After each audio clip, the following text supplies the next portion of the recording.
ਸਤਿ ਸ਼੍ਰੀ ਅਕਾਲ ਜੀ। ਪੰਜਾਬੀ ਰੇਡੀਓ ਤੇ ਪੰਜਾਬੀ ਟੀਵੀ USA ਵੇਖ ਸੁਣ ਰਹੇ ਸਾਰੇ ਸਰੋਤਿਆਂ ਦਾ ਬਹੁਤ-ਬਹੁਤ ਸਵਾਗਤ ਹੈ। ਇਸ ਸਮੇਂ ਦੇ ਵਿਸ਼ੇਸ਼ ਪ੍ਰੋਗਰਾਮ ਖਬਰ ਤੇ ਨਜ਼ਰ ਦੇ ਵਿੱਚ ਹਰ ਰੋਜ਼ ਦੀ ਤਰ੍ਹਾਂ ਪ੍ਰੋਗਰਾਮ 'ਚ ਸਾਥ ਹੁੰਦਾ ਹੈ ਸੀਨੀਅਰ ਪੱਤਰਕਾਰ ਮਿੰਟੂ ਗੁਰਸਰੀਆ ਜੀ ਦਾ। ਸੋ ਕਰਦੇ ਹਾਂ ਉਹਨਾਂ ਦਾ ਸਵਾਗਤ। ਬਹੁਤ-ਬਹੁਤ ਸਵਾਗਤ ਹੈ ਜੀ।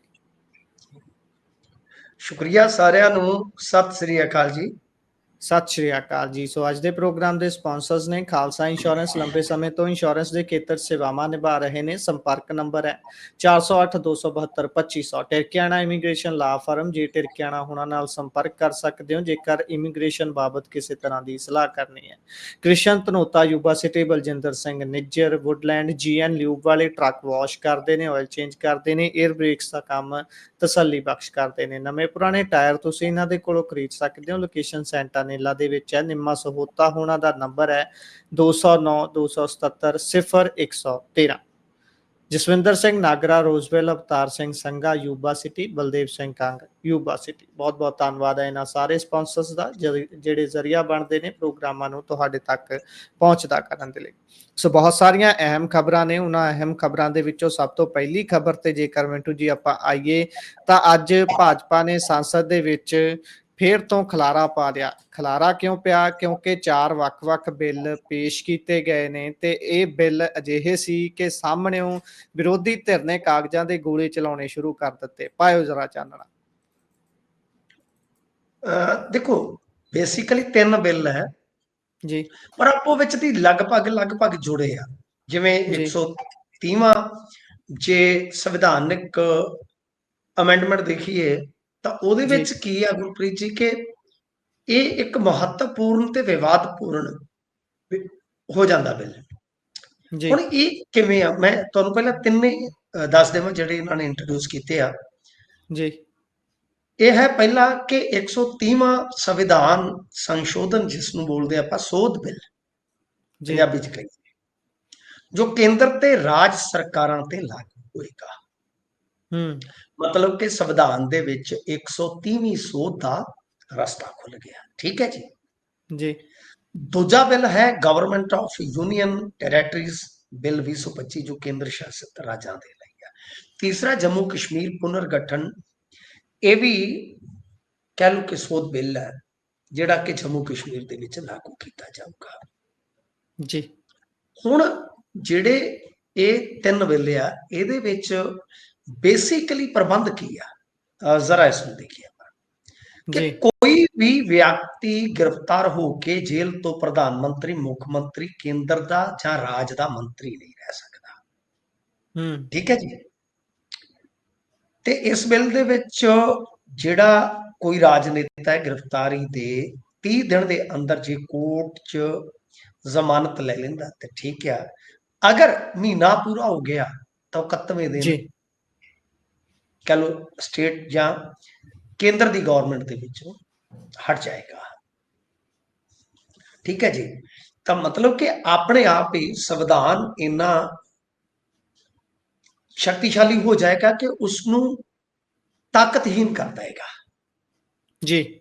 ਜੇ ਕਾਨੂੰਨੀ ਪ੍ਰਕਿਰਿਆ ਦੇ ਬਾਅਦ ਇਹੋ ਜਿਹੇ ਨੇਤਾ ਨੂੰ ਜ਼ਮਾਨਤ ਮਿਲਦੀ ਹੈ ਤਾਂ ਤੂੰ ਫਿਰ ਉਸ ਅਹੁਦੇ ਤੇ ਵਿਰਾਜਮਾਨ ਹੋ ਜਾਏਗਾ। ਸਮਝ ਲੱਗੀ ਹੈ ਤੇ ਦੱਸ ਦੇਣਾ, ਜੇ ਨਹੀਂ ਤਾਂ ਮੈਂ ਥੋੜਾ ਜਿਹਾ ਹੋਰ ਸਰਲ ਕਰ ਦੇਣਾ। ਮਤਲਬ ਕਿ ਮੰਤਰੀ ਕੋਈ ਵੀ ਕੈਬਨਿਟ ਦਾ, ਸਟੇਟ ਦਾ ਮੁੱਖ ਮੰਤਰੀ, ਦੇਸ਼ ਦਾ ਪ੍ਰਧਾਨ ਮੰਤਰੀ ਐਸੇ ਜੁਰਮ ਦੇ ਵਿੱਚ ਜਿਹਦੀ ਸਜ਼ਾ 5 ਸਾਲ ਹੋਵੇ, ਜੇ ਉਹ 30 ਦਿਨ ਮਹੀਨਾ ਅੰਦਰ ਰਹਿ ਜਾਂਦਾ ਹੈ ਤਾਂ ਉਹ ਆਪਣੇ ਆਪ ਇਸ ਅਹੁਦੇ ਤੋਂ ਹਟਾ ਦਿੱਤਾ ਜਾਏਗਾ। ਹੁਣ ਇਹਦੀਆਂ 2 ਮਿਸਾਲਾਂ। ਕੇਜਰੀਵਾਲ ਜੇਲ੍ਹ ਦੇ ਵਿੱਚੋਂ ਹੀ ਮੁੱਖ ਮੰਤਰੀ ਰਹੇ। ਇੱਕ ਤਮਿਲਨਾਡੂ ਦਾ ਮਾਮਲਾ ਹੈ ਸੈਂਥਲੀ ਸ਼ਾਇਦ ਇਹੋ ਜਿਹਾ ਕੋਈ ਨਾਮ ਸੀ। ਉਹ 250 ਦਿਨ ਬਤੌਰ ਮੰਤਰੀ ਜੇਲ੍ਹ 'ਚ ਰਹਿ ਕੇ ਆਏ, ਅਸਤੀਫਾ ਨਹੀਂ ਦਿੱਤਾ। ਤਾਂ ਇਹਦੇ ਵਿੱਚ ਇਹ ਹੈ ਕਹਿ ਲਓ ਕਿ ਇੱਕ ਵੱਡਾ ਮਾਮਲਾ। ਇਹਨੂੰ ਇਹਨਾਂ ਨੇ ਫਿਰ ਜਿਵੇਂ ਆਪਾਂ ਇੱਕ ਸ਼ਬਦ ਇਸਤੇਮਾਲ ਕੀਤਾ, government of union territories amendment bill 2025। ਤਾਂ ਯਾਨੀ ਇਹਦਾ ਮਤਲਬ ਹੈ ਕਿ ਇਹ ਯੂਨੀਅਨ ਟੈਰੇਟਰੀਜ਼ ਤੇ ਵੀ ਲਾਗੂ ਹੋ ਜਾਏਗਾ ਜੀ। ਅੱਛਾ, ਹੁਣ ਆਈਏ ਆਪਾਂ ਇਸ ਤੇ ਥੋੜਾ ਜਿਹਾ ਵਿਸ਼ਲੇਸ਼ਣ ਤੇ ਵਿਵਾਦਤ ਪੱਖ ਤੇ। ਵਿਵਾਦ ਤੁਹਾਨੂੰ ਪਤਾ ਹੀ ਆ ਇੰਨਾ ਤਗੜਾ ਹੋਇਆ ਕਿ ਅੱਜ KC ਵੇਣੂਗੋਪਾਲ ਕਾਂਗਰਸ ਦੇ ਬਹੁਤ ਤਕੜੇ ਨੇਤਾ ਨੇ, ਉਹ ਤੇ ਅਮਿਤ ਸ਼ਾਹ ਇਹ ਤੇ ਭਿੜ ਗਏ ਸੀ, ਤੁਸੀਂ ਦੇਖਿਆ ਹੋਣਾ। ਜੀ ਜੀ ਜੀ ਇਹਨਾਂ ਨੇ ਕਿਹਾ ਕਿ ਤੁਸੀਂ ਗੁਜਰਾਤ ਦੇ ਗ੍ਰਹਿ ਮੰਤਰੀ ਦੇ ਤੌਰ ਤੇ ਗ੍ਰਿਫਤਾਰੀ ਦੇ ਸਮੇਂ ਨੈਤਿਕਤਾ ਵਿਖਾਈ ਸੀ। ਤਾਂ ਅਮਿਤ ਸ਼ਾਹ ਨੇ ਜੀ ਕਿਹਾ ਕਿ ਮੈਂ ਅਸਤੀਫਾ ਦਿੱਤਾ ਸੀਗਾ। ਮਤਲਬ ਕਿ ਪੂਰਾ ਭੇੜ ਹੋਇਆ ਇਹਨਾਂ ਦਾ। ਵੇਣੂਗੋਪਾਲ ਨੇ ਕਿਹਾ ਕਿ ਦੇਖੋ, ਬਿੱਲ ਦੇਸ਼ ਦੇ ਸੰਘੀ ਢਾਂਚੇ ਨੂੰ ਤਹਿਸ ਨਹਿਸ ਕਰਨ ਵਾਲਾ ਹੈ। ਭਾਜਪਾ ਕਹਿੰਦੀ ਹੈ ਕਿ ਬਿੱਲ ਰਾਜਨੀਤੀ ਦੇ ਵਿੱਚ ਨੈਤਿਕਤਾ ਲਿਆਉਣ ਵਾਲਾ ਹੈ। ਕਿ ਗ੍ਰਹਿ ਮੰਤਰੀ ਤੋਂ ਮੈਂ ਇੱਕ ਸਵਾਲ ਪੁੱਛ ਸਕਦਾ ਕਿ ਜਦੋਂ ਗੁਜਰਾਤ ਦੇ ਸੀਗੇ ਗ੍ਰਹਿ ਮੰਤਰੀ, ਤਦ ਉਹਨਾਂ ਨੂੰ ਗ੍ਰਿਫਤਾਰ ਕੀਤਾ ਗਿਆ ਸੀ ਕਿ ਉਹਨਾਂ ਨੇ ਉਸ ਸਮੇਂ ਨੈਤਿਕਤਾ ਦਾ ਪਾਲਣ ਕੀਤਾ? ਜੀ ਅੱਛਾ, ਹੁਣ ਇਹਨਾਂ ਨੇ ਜਿਹੜਾ ਜਵਾਬ ਦਿੱਤਾ, ਇਹਨਾਂ ਨੇ ਮਾਨੇਵਾਰ ਹੈ, ਇਹਨਾਂ ਦਾ ਇੱਕ ਸ਼ਬਦ ਹੈ, ਤੁਸੀਂ ਦੇਖਿਆ ਹੋਣਾ, ਬਹੁਤ ਪਿਆਰ ਜੀ ਨਾਲ ਜੀ ਬੋਲਦੇ ਆ, ਮਾਨੇਵਾਰ ਹੈ। ਠੀਕ ਹੈ ਜੀ, ਹਰ ਇੱਕ ਦਾ, ਜਿਵੇਂ ਸੁਨੀਲ ਜਾਖੜ ਜਦੋਂ ਸਾਹਿਬ ਬੋਲਦੇ ਆ ਤੇ ਮਜ਼ਾ ਆ ਜਾਂਦਾ ਹੈ। ਤੇ ਅੱਛਾ, ਇਹਨਾਂ ਨੇ ਕਿਹਾ ਕਿ ਦੇਖੋ, ਗੱਲ ਸੁਣੋ, ਤੁਸੀਂ ਬੈਠੋ ਆਰਾਮ ਨਾਲ, ਜਵਾਬ ਦੇਣਾ। ਜੀ ਇਹਨਾਂ ਕਿਹਾ ਕਿ ਮੇਰੇ ਖਿਲਾਫ ਫਰਜ਼ੀ ਦੋਸ਼ ਲਾਏ ਗਏ ਸੀ, ਲੇਕਿਨ ਇਸ ਦੇ ਬਾਵਜੂਦ ਮੈਂ ਨੈਤਿਕਤਾ ਦਾ ਪਾਲਣ ਕੀਤਾ, ਨਾ ਸਿਰਫ ਅਸਤੀਫਾ ਦਿੱਤਾ ਬਲਕਿ ਸਾਰੇ ਦੋਸ਼ਾਂ ਤੋਂ ਮੁਕਤ ਹੋਣ ਤੱਕ ਕੋਈ ਵੀ ਸੰਵਿਧਾਨਕ ਅਹੁਦਾ ਨਹੀਂ ਸੀ। ਜੀ ਠੀਕ ਹੈ ਜੀ, ਇਹ ਕਹਿੰਦੇ ਕਿ ਸਬਕ ਸਿਖਾਉਣ ਦਾ ਯਤਨ ਨਾ ਕਰੋ ਸਾਨੂੰ, ਮੈਂ ਅਸਤੀਫਾ ਦੇ ਦਿੱਤਾ ਸੀਗਾ। ਮੈਂ ਚਾਹੁੰਦਾ ਕਿ ਨੈਤਿਕਤਾ ਹੋਰ ਵੀ ਵਧੇ, ਸਾਨੂੰ ਇੰਨੇ ਬੇਸ਼ਰਮ ਨਹੀਂ ਹੋਣਾ ਚਾਹੀਦਾ ਕਿ ਸਾਡੇ ਤੇ ਦੋਸ਼ ਲੱਗੇ ਤੇ ਅਸੀਂ ਸੰਵਿਧਾਨਕ ਅਹੁਦਿਆਂ ਤੇ ਬਣੇ ਰਹੀਏ। ਮੈਂ ਗ੍ਰਿਫਤਾਰੀ ਤੋਂ ਪਹਿਲਾਂ ਹੀ ਅਸਤੀਫਾ ਦੇ ਦਿੱਤਾ ਸੀਗਾ। ਦੇਖੋ, ਇਹ ਹੋ ਗਿਆ ਭੇੜ, ਦੋ ਚੀਜ਼ਾਂ ਕਲੀਅਰ ਹੋ ਗਈਆਂ ਕਿ ਬਿੱਲ ਕੀ ਨੇ, ਬਿੱਲ ਦਾ ਮੰਤਵ ਕੀ ਹੈ, ਤੇ ਵਿਵਾਦਤ ਵਿਸ਼ਾ ਰਹਿ ਗਿਆ। ਹੁਣ ਵਿਵਾਦਤ ਵਿਸ਼ਾ ਵੀ ਥੋੜਾ ਆਪਾਂ ਜਾਣ ਲਈਏ ਕਿ ਕੀ ਆ। ਜੀ ਵੇਖੋ, ਹੁਣ ਮੰਨ ਲਓ ਇਹਦੀ ਬੋਣੀ ਇਹਨਾਂ ਨੇ ਇਸ ਕਾਨੂੰਨ ਦੀ ਜੇ ਪੰਜਾਬ ਤੋਂ ਕਰਨੀ ਹੋਵੇ ਤਾਂ ਸਮਝੋ ਕਿ ਮਾਨ ਸਾਹਿਬ ਦੇ ਖਿਲਾਫ ਇੱਕ ਜਾਂਚ ਖੁੱਲ ਜਾਵੇ ਸੀਬੀਆਈ ਦੀ, ਜੀ ਜਿਵੇਂ ਅਰਵਿੰਦ ਕੇਜਰੀਵਾਲ, ਕਿਉਂਕਿ ਇਹਨਾਂ ਦੀ ਸਰਕਾਰ ਦੇ ਵਿੱਚ ਤੇ ਬਹੁਤ ਕੁਛ ਐਸਾ, ਕਿਉਂਕਿ ਲਿਕਰ ਪਾਲਿਸੀ ਹੀ ਇਹਨਾਂ ਦੀ ਕਾਪੀ ਪੇਸਟ ਰਹਿਣ। ਇੱਕ ਸਟੇਟ ਦੇ ਵਿੱਚ ਜਿਹੜੀ ਲਿਕਰ ਪਾਲਿਸੀ ਜੀ ਵਿਵਾਦਤ ਹੈ ਜਾਂ ਮੁਕੱਦਮੇਬਾਜ਼ੀ ਝੁਲਝੀ, ਉਹ ਦੂਜੇ ਚ ਕਿਵੇਂ ਹੋ ਸਕਦੀ ਹੈ? ਸੇਫ ਰਹੇ, ਉਹ ਸ਼ੁੱਧ ਰਹੇ। ਤਾਂ ਮੰਨ ਲਓ ਜਾਂ ਕਿਸੇ ਹੋਰ ਮਾਮਲੇ 'ਚ ਸੀਬੀਆਈ ਜਾਂਚ ਕਰੇ ਤੇ ਮੁੱਖ ਮੰਤਰੀ ਦੇ ਖਿਲਾਫ ਮੁਕੱਦਮਾ ਦਰਜ ਕਰਕੇ ਇਹਨਾਂ ਨੂੰ ਗ੍ਰਿਫਤਾਰ ਕਰ ਲਵੇ। ਸਰ, ਸੀਬੀਆਈ ਕੋਰਟ ਹੈ ਜਿਹੜੀ, ਜੀ ਉਹ ਜ਼ਮਾਨਤ ਨਹੀਂ ਦੇਵੇਗੀ ਛੇਤੀ। ਸਰਕਾਰ ਦੇ ਵਕੀਲ ਹੀ ਨਹੀਂ ਛੇਤੀ ਪੇਸ਼ ਹੋਣ ਗਿਆ। ਜਿੱਥੇ ਗਿਆ ਜੀ ਮਾਸੀ ਦੇ ਮੁੰਡੇ ਦਾ ਵਿਆਹ ਸੀ, ਚਾਚੀ ਦਾ ਏਦਾਂ ਹੋ ਗਿਆ, ਜੋ ਏਦਾਂ ਹੋ ਗਿਆ, ਜੀ ਤਾਂ ਤੁਹਾਨੂੰ ਕਰਤਵੇਂ ਦਿਨ ਫਿਰ ਆਪਣੇ ਆਪ ਹੀ ਲਾ ਦਿੱਤਾ ਜਾਏਗਾ। ਇਹ ਹੈ ਵਿਵਾਦਤ ਵਿਸ਼ਾ ਕਿ ਭਾਜਪਾਈ ਸੂਬਿਆਂ ਦੇ ਵਿੱਚ ਤੇ ਮੌਜਾਂ ਹੀ ਮੌਜਾਂ, ਪ੍ਰਧਾਨ ਮੰਤਰੀ ਤਾਂ ਊਂ ਵੀ ਕਿਸੇ ਵੀ ਮਤਲਬ ਕਿ ਸਰਕਾਰ ਦਾ ਹੋਵੇ, ਮੈਨੂੰ ਨਹੀਂ ਲੱਗਦਾ ਕਿ ਕਦੇ ਗ੍ਰਿਫਤਾਰੀ ਦੀ ਨੌਬਤ ਆਏਗੀ, ਕਿਉਂਕਿ ਉਹਨਾਂ ਦੇ ਕੋਲ ਤੇ ਸਾਰਾ ਕੰਟਰੋਲ ਹੈ ਜੀ। ਪਰ ਜਿਹੜੀਆਂ ਗੈਰ ਭਾਜਪਾ ਸ਼ਾਸਤ ਸਟੇਟਾਂ ਨੇ, ਉਹਨਾਂ ਦੇ ਮੁੱਖ ਮੰਤਰੀਆਂ ਚੋਂ ਕਿਸੇ ਨੂੰ ਅੜੁੰਗਿਆ ਜਾ ਸਕਦਾ ਹੈ। ਤੇ ਅੱਜ ਮੰਨ ਲਓ ਜੇ ਭਗਵੰਤ ਮਾਨ ਨੂੰ ਕਿਸੇ ਮਾਮਲੇ 'ਚ, ਇਹ ਦੇਖੋ ਮਿਸਾਲ ਦੇ ਰਿਹਾ ਵਾਂ ਕਿ ਜੇ ਮੰਨ ਲਓ ਮਾਨ ਸਾਹਿਬ ਨੂੰ ਕਿਸੇ ਮਾਮਲੇ 'ਚ ਉਲਝਾ ਲਿਆ ਜਾਂਦਾ ਇਸ ਤਰ੍ਹਾਂ, ਤੇ ਫਿਰ ਇਹਨਾਂ ਦੀ ਪਾਰਟੀ ਦੇ ਵਿੱਚ ਵੀ ਭੰਨਤੋੜ ਦਾ ਯਤਨ ਹੋ ਸਕਦਾ ਨਾ। ਜੇ ਮੰਨ ਲਓ ਕਿਸੇ ਸੂਬੇ ਦੇ ਵਿੱਚ, ਇਹੀ ਮੰਨ ਲਓ ਆਮ ਆਦਮੀ ਪਾਰਟੀ ਦੇ 60 ਹੁੰਦੇ ਜਾਂ 65 ਹੁੰਦੇ ਜੀ, ਤੇ 59 ਤੋਂ ਥੱਲੇ ਤੇ ਇਹਨਾਂ ਨੇ ਫਿਰ ਘੱਟ ਗਿਣਤੀ 'ਚ ਆ ਜਾਣਾ ਸੀਗਾ।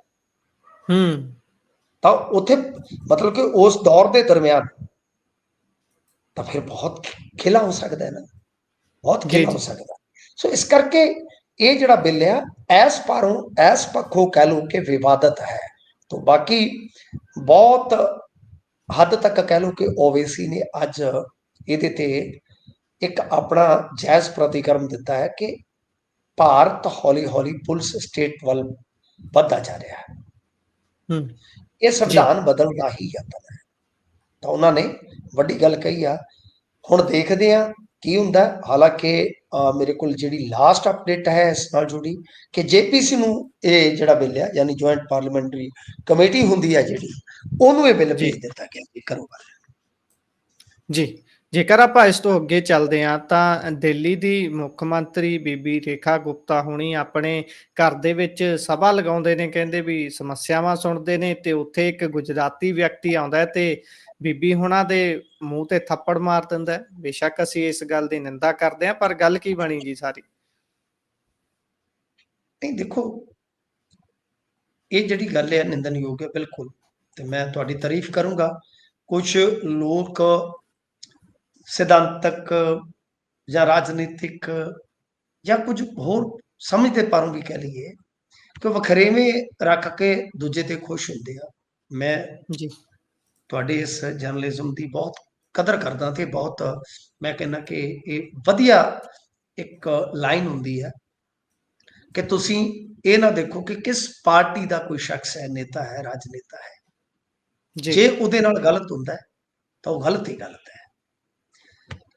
ਗੱਲ ਇਹ ਹੈ ਕਿ ਦੇਖੋ, ਇਸ ਬੰਦੇ ਨੂੰ ਜਿਹਨੂੰ ਫੜਿਆ ਹੈ, ਇਹਦੀਆਂ ਤਸਵੀਰਾਂ ਵੀ ਹੁਣ ਗੋਪਾਲ ਇਟਾਲੀਆ ਜਿਹੜਾ ਇਹਨਾਂ ਦਾ ਵਿਧਾਇਕ ਆ ਉਹਦੇ ਨਾਲ ਐਕਸ ਤੇ ਸ਼ੇਅਰ ਕੀਤੀਆਂ ਜਾ ਰਹੀਆਂ। ਹੁਣ ਮੈਂ ਇਹਨਾਂ ਤਸਵੀਰਾਂ ਦੀ ਪੁਸ਼ਟੀ ਨਹੀਂ ਕਰ ਸਕਦਾ, ਕਿਉਂ?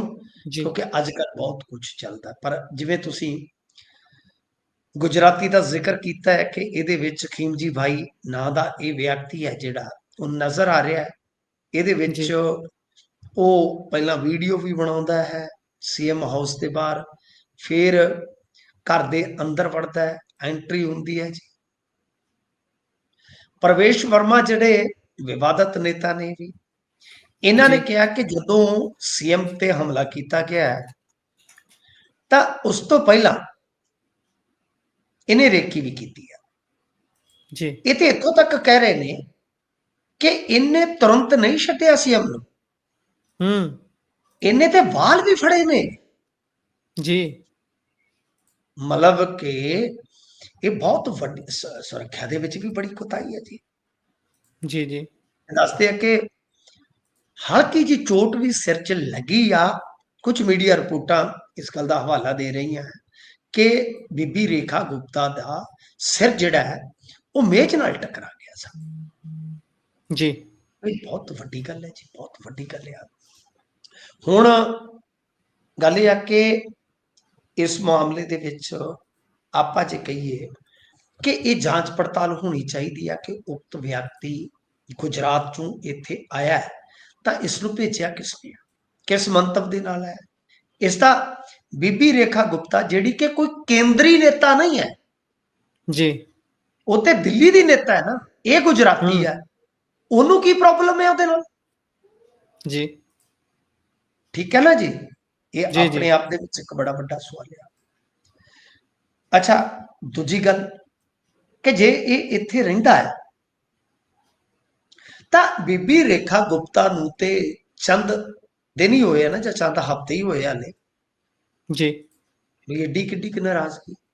ਤੀਜੀ ਗੱਲ, ਚਲੋ ਜੇ ਨਾਰਾਜ਼ਗੀ ਹੈ ਵੀ ਤਾਂ ਸਰ ਤੁਸੀਂ ਮੁਰਦਾਬਾਦ ਦਾ ਨਾਰਾ ਲਾ ਦਿਓ, ਕੋਈ ਜੀ ਤਖਤੀ ਉਛਾਲ ਦਿਓ, ਕੋਈ ਹੋਰ ਐਸੀ ਗੱਲ ਕਰ ਦਿਓ ਜਿਹਦੇ ਨਾਲ ਤੁਸੀਂ ਆਪਣਾ ਵਿਰੋਧ ਜਿਹੜਾ ਉਹ ਜਤਾ ਸਕੋ। ਇਧਰ ਕਹਿੰਦੇ ਨੇ ਜੀ, ਹਾਂਜੀ ਕਹਿੰਦੇ ਨੇ ਡੌਗ ਲਵਰ ਸੀ ਜੀ ਇਹ ਵਿਅਕਤੀ, ਤੇ ਜਿਹੜੇ ਕੁੱਤਿਆਂ ਨੂੰ ਹਟਾਇਆ ਜਾਣਾ ਹੈ ਦਿੱਲੀ ਐਨਸੀਆਰਟੀ ਦੇ ਵਿੱਚੋਂ, ਉਹਦੇ ਵਿਰੋਧ ਦੇ ਵਿੱਚ ਇਹਨੇ ਕੰਮ ਕੀਤਾ ਤੇ ਫਿਰ ਤੈਨੂੰ ਸੁਪਰੀਮ ਕੋਰਟ 'ਚ ਜਾਣਾ ਚਾਹੀਦਾ ਸੀ। ਜੀ। ਫਿਰ ਇਹਨੂੰ ਸੁਪਰੀਮ ਕੋਰਟ 'ਚ ਜਾਣਾ ਚਾਹੀਦਾ ਸੀ, ਕਿਉਂਕਿ ਸੁਪਰੀਮ ਕੋਰਟ ਦੇ ਜੱਜ ਨੇ ਅਚਨਚੇਤੀ ਉਹ ਫੈਸਲਾ ਦਿੱਤਾ ਸੀ, ਨਾ ਕਿ ਰੇਖਾ ਗੁਪਤਾ ਨੇ। ਜੀ ਜੀ ਫਿਰ ਬਿਲਕੁਲ ਇਹ ਤੇ ਨੈਰੇਟਿਵ ਬੁਣਨ ਦਾ ਯਤਨ ਹੈ। ਹੂੰ ਕੁੱਤਿਆਂ ਦਾ ਹੁਕਮ ਸੁਪਰੀਮ ਕੋਰਟ ਤੋਂ ਆਇਆ ਸੀ। ਦੇਖੋ ਫਿਰ ਆਹੀ ਗੱਲਾਂ, ਇਹਨਾਂ ਗੱਲਾਂ ਤੇ ਮੈਨੂੰ ਇਤਰਾਜ਼ ਹੁੰਦਾ ਸਰ ਕਿ ਜੀ ਸਾਡੇ ਜੀ ਬੰਦੇ ਅਧੂਰੀ ਗੱਲ ਸੁਣਦੇ ਨੇ। ਹੂੰ ਇਹ ਕਿਸੇ ਇੱਕ ਦੀ ਪ੍ਰੋਬਲਮ ਨਹੀਂ, ਜਾਂ ਨੈਰੇਟਿਵ ਚ ਉਲਝਦੇ ਆ। ਉਸ ਮਾਮਲੇ ਦੇ ਵਿੱਚ ਅਚਨਚੇਤੀ ਜੱਜ ਨੇ ਫੈਸਲਾ ਸੁਣਾ ਦਿੱਤਾ ਸੀਗਾ ਕਿ ਕੁੱਤਿਆਂ ਨੂੰ ਇਸ ਇਲਾਕੇ ਚੋਂ ਬਾਹਰ ਕਰੋ। ਤੇ ਫਿਰ ਅਦਾਲਤ ਨੇ, ਦੇਖੋ ਅਦਾਲਤ ਸਮਾਜ ਦੀ ਨਬਜ਼ ਵੀ ਦੇਖਦੀ ਹੈ। ਜਦੋਂ ਬਹੁਤ ਵੱਡੇ ਸੈਲੀਬ੍ਰਿਟੀ ਜਾਂ ਕਹਿ ਲਓ ਕਿ ਹੋਰ ਲੋਕ ਵਿਰੋਧ ਦੇ ਵਿੱਚ ਆਏ, ਅਦਾਲਤ ਨੇ ਨੋਟਿਸ ਕੀਤਾ ਤੇ ਤੁਰੰਤ ਪ੍ਰਭਾਵ ਦੇ ਨਾਲ ਉਹਦਾ ਸੋ ਮੋਟੋ ਲਿਆ, ਦੁਬਾਰਾ ਸੁਣਵਾਈ ਹੋਈ। ਜੀ ਸਰ ਇਸ ਬੰਦੇ ਨੂੰ ਪਤਾ ਨਹੀਂ ਇਹ ਆਪ ਉੱਲੂ ਹੈ ਜਾਂ ਲੋਕਾਂ ਨੂੰ ਬਣਾ ਰਿਹਾ। ਜਾਂ ਜੀ ਜਿਹੜੇ ਇਹਦੇ ਸਮਰਥਕ ਹੈ। ਦਰਅਸਲ ਇੱਕ ਤੇ ਐਂ ਤੇ ਨਹੀਂ, ਕਿਉਂਕਿ ਮੈਂ ਇੱਥੇ ਪੰਜਾਬ ਦੇ ਵਿੱਚ ਜਦੋਂ ਇਸ ਗੱਲ ਦਾ ਪੋਸਟ ਪਾਇਆ, ਤੁਸੀਂ ਜਾ ਕੇ ਜੀ ਦੇਖਿਓ, ਮੈਂ ਥੋੜੀਆਂ ਚੀਜ਼ਾਂ ਡਿਲੀਟ ਵੀ ਕਰ ਦਿੱਤੀਆਂ। ਇਹਨਾਂ ਦੇ ਭੰਬਕੜਾਂ ਨੇ ਤਾਂ ਜਸ਼ਨ ਮਨਾਉਣੇ ਸ਼ੁਰੂ ਕਰ ਦਿੱਤੇ ਸੀ, ਜੀ ਕਿਉਂਕਿ ਬਾਅਦ ਚ ਪਤਾ ਨਹੀਂ, ਹੁਣ ਸਾਰੀ ਦਿਹਾੜੀ ਤਾਂ ਬੰਦਾ ਬੈਠ ਨਹੀਂ ਸਕਦਾ ਪੋਸਟ ਤੇ। ਜੀ ਤੇ ਮੈਂ ਨੋਟਿਸ ਕੀਤਾ ਕਿ ਇਹਨਾਂ ਦੇ ਬੰਦਿਆਂ ਨੇ ਤਾਂ ਪੋਸਟਰ ਬਣਾ ਕੇ ਲਾਏ ਹੋਏ ਸਨ। ਜੀ ਉਹਨਾਂ ਦੀਆਂ ਪ੍ਰੋਫਾਈਲਾਂ ਚੈੱਕ ਕੀਤੀਆਂ ਮੈਂ 2-3 ਦੀਆਂ, ਆਮ ਆਦਮੀ ਪਾਰਟੀ ਦੇ ਸਪੋਰਟਰ ਸਨ। ਜੀ ਜੀ ਤਾਂ ਮਤਲਬ ਕਿ ਫਿਰ ਤੁਸੀਂ ਸਮਰਥਨ ਕਾਹਤੋਂ ਕਰ ਰਹੇ ਹੋ? ਜੇ ਉਹ ਡੌਗ ਲਵਰ ਆ, ਕਿ ਉਹਨੂੰ ਲਾਇਸੈਂਸ ਮਿਲ ਜਾਂਦਾ ਕਿ ਇੱਕ ਔਰਤ ਤੇ ਹੱਥ ਚੁੱਕੇ, ਕਿ ਉਹਨੂੰ ਲਾਇਸੈਂਸ ਮਿਲ ਜਾਂਦਾ? ਉਹ ਮਤਲਬ ਕਿ ਇੱਕ ਬੀਬੀ ਜਿਹੜੀ ਕਿ ਲੋਕਾਂ ਦੀਆਂ ਮੁਸ਼ਕਲਾਂ ਸੁਣ ਰਹੀ ਹੈ ਬਤੌਰ ਮੁੱਖ ਮੰਤਰੀ, ਉਹਦੇ ਜਾ ਕੇ ਵਾਲ ਪੁੱਟ ਦੇਵੇ। ਔਰ ਇਹ ਸਾਰੀ ਸੁਣਵਾਈ ਤੇ ਸੁਪਰੀਮ ਕੋਰਟ 'ਚ ਹੋਈ ਹੈ। ਸੁਪਰੀਮ ਕੋਰਟ 'ਚ ਕਿਉਂ ਨਹੀਂ ਵੜਿਆ? ਕਿਉਂਕਿ ਉਹਨੂੰ ਪਤਾ ਸੀਗਾ ਕਿ ਸੁਪਰੀਮ ਕੋਰਟ 'ਚ ਵੜਨ ਨਹੀਂ ਦੇਣਾ, ਉੱਥੇ ਤਾਂ ਹੋ ਸਕਦਾ ਗੋਲੀ ਮਾਰ ਕੇ ਟੇਢਾ ਵੀ ਕਰ ਦਿੰਦੇ ਨਾਲ ਦੀ ਨਾਲ। ਤੇ ਇਸ ਕਰਕੇ ਇਹਦੀ ਜਾਂਚ ਪੜਤਾਲ ਹੋਣੀ ਚਾਹੀਦੀ ਹੈ। ਨਿੰਦਣਯੋਗ ਗਿਆ। ਪਰ ਭਾਰਤੀ ਜਨਤਾ ਪਾਰਟੀ ਉਹ ਪਾਰਟੀ ਆ ਕਿ ਇਹਨਾਂ ਨੇ ਬੱਗੇ ਨੂੰ ਟਿਕਟ ਦਿੱਤੀ ਸੀ, ਜਿਸ ਬੱਗੇ ਨੇ ਭੂਸ਼ਣ ਕੇ ਦਫ਼ਤਰ 'ਚ ਜਾ ਕੇ ਹਿੰਸਾ ਕੀਤੀ ਸੀ। ਅਸੀਂ ਉਦੋਂ ਵੀ ਨਿਖੇਧੀ ਕੀਤੀ ਸੀ, ਠੀਕ ਹੈ ਨਾ ਜੀ। ਜੀ ਤਾਂ ਇਹ ਜਿਹੜੇ ਆਮ ਆਦਮੀ ਪਾਰਟੀ ਵਾਲੇ ਆ, ਇਹਨਾਂ ਨੇ ਜਰਨੈਲ ਸਿੰਘ ਨੂੰ ਟਿਕਟ ਦਿੱਤੀ ਸੀ, ਜਿਸ ਨੇ ਸ਼ਾਇਦ ਚਿਦੰਬਰਮ ਤੇ ਬੂਟ ਮਾਰਿਆ ਸੀਗਾ। ਸੋ ਇਹਨਾਂ 'ਚ ਜੀ ਨਿੰਦਣ ਸਲਾਉਣ ਵਾਲਾ ਕੋਈ ਨਹੀਂ ਹੈ, ਪਰ ਅਸੀਂ ਹਮੇਸ਼ਾ ਦੀ ਤਰ੍ਹਾਂ ਇਹਨਾਂ ਚੀਜ਼ਾਂ ਨੂੰ ਨਿਖੇਧਦੇ ਆ, ਇਹਨਾਂ ਚੀਜ਼ਾਂ ਦੀ ਨਿਖੇਧੀ ਕਰਦੇ ਆ ਜੀ। ਜੀ ਸੋ ਆਪਾਂ ਅੱਗੇ ਚੱਲੀਏ। ਜੇਕਰ ਤਾਂ GST ਬਦਲਾਅ ਤੋਂ ਪੰਜਾਬ ਸਰਕਾਰ ਸਹਿਮ ਦੇ ਵਿੱਚ ਹੈ, ਅਜਿਹਾ ਕਿਉਂ? ਆਬਵੀਅਸ ਹੈ ਨਾ। ਦੇਖੋ, GST ਦੀਆਂ 2 ਸਲੈਬਾਂ ਜਿਹਦੀ ਚਰਚਾ ਹੋਰ ਚੱਲ ਰਹੀ ਹੈ। ਗੁਰਪ੍ਰੀਤ ਜੀ, ਇਹਨੂੰ ਸਿੰਪਲ ਕਰ ਲਓ। ਬੜਾ ਇੱਕ ਮੈਂ ਤੁਹਾਨੂੰ ਸਿੰਪਲ ਮੈਥਡ ਦੱਸ ਦਿੰਦਾ ਇਸ ਚੀਜ਼ ਦਾ, ਜੀ ਕਿ ਮੰਨ ਲਓ 2 ਇਹਨਾਂ ਨੇ ਅਡਾਉਣੀਆਂ, 5, 18, 12 ਤੇ 28, 4 ਸਲੈਬਾਂ, ਜੀ ਵਿੱਚੋਂ 12 ਤੇ 18 ਇਹਨਾਂ ਨੇ ਜੇ ਕੱਢਤੀਆਂ, ਜੀ ਫਿਰ ਤਾਂ ਕੁਝ ਕੁ ਫਰਕ ਪਊਗਾ। ਲੈਟ ਸਪੋਜ਼ 28 ਤੇ 12 ਕੱਢਤੀਆਂ, 18 ਤੇ ਜੀ 5 ਰਹਿ ਗਈਆਂ, ਤਾਂ ਫਿਰ ਹੂੰ ਕਿੰਨੇ ਰੇਟ ਡਿੱਗਣਗੇ? ਤੁਸੀਂ ਸੋਚ ਕੇ ਦੇਖੋ ਕਿ 10% ਸਿੱਧਾ ਤੇ 7% ਸਿੱਧਾ, ਠੀਕ ਹੈ ਜੀ। ਯਾਨੀ ਦੋਨਾਂ ਸਲੈਬਾਂ ਦਾ ਜੇ ਦੇਖੀਏ ਤਾਂ ਕ੍ਰਮਵਾਰ ਇਹ 10% ਤੇ 7% ਟੈਕਸ ਘਟ ਜਾਏਗਾ। ਹੁਣ ਜਿਹੜਾ ਟੈਕਸ ਘਟੇਗਾ, ਕਲੈਕਸ਼ਨ ਘਟੇਗੀ, ਤਾਂ ਸਟੇਟਾਂ ਦਾ ਰੈਵਨਿਊ ਡਿੱਗੇਗਾ। ਜੀ ਕਿਉਂਕਿ ਦੇਖੋ, ਬੜਾ ਇੰਡੀਆ ਦਾ ਬੜਾ ਵੱਡਾ ਬਾਜ਼ਾਰ ਹੈ, ਸਮਝਿਓ ਇਸ ਨੂੰ, ਜੀ ਜੀ ਕਿ ਇਹਦੇ ਵਿੱਚ ਤੇ 4 ਲੱਖ ਦੇ ਕਰੀਬ ਪ੍ਰੋਡਕਟ ਹੋਣਗੇ ਜਿਹੜੇ ਸਸਤੇ ਹੋ ਜਾਣਗੇ। ਤੁਸੀਂ ਹਿਸਾਬ ਲਾ ਲਓ ਜੀ ਜੇ 2 ਸਲੈਬਾਂ ਇਦਾਂ ਦੀਆਂ ਹੋਣਗੀਆਂ। ਤਾਂ ਇਸ ਕਰਕੇ ਪੰਜਾਬ ਸਰਕਾਰ ਦਾ ਧੁਰਕੂ ਆ ਕਿ ਫਰਜ਼ ਕਰੋ ਜੇ ਕੱਲ ਨੂੰ 1000 ਜਾਂ 2 ਕਰੋੜ ਦਾ ਸਾਨੂੰ ਲਾਸ ਹੁੰਦਾ ਹੈ ਰੈਵਨਿਊ 'ਚ, ਜੀ ਤਾਂ ਜੀ ਫਿਰ ਅਸੀਂ ਕਿੱਧਰ ਜਾਵਾਂਗੇ?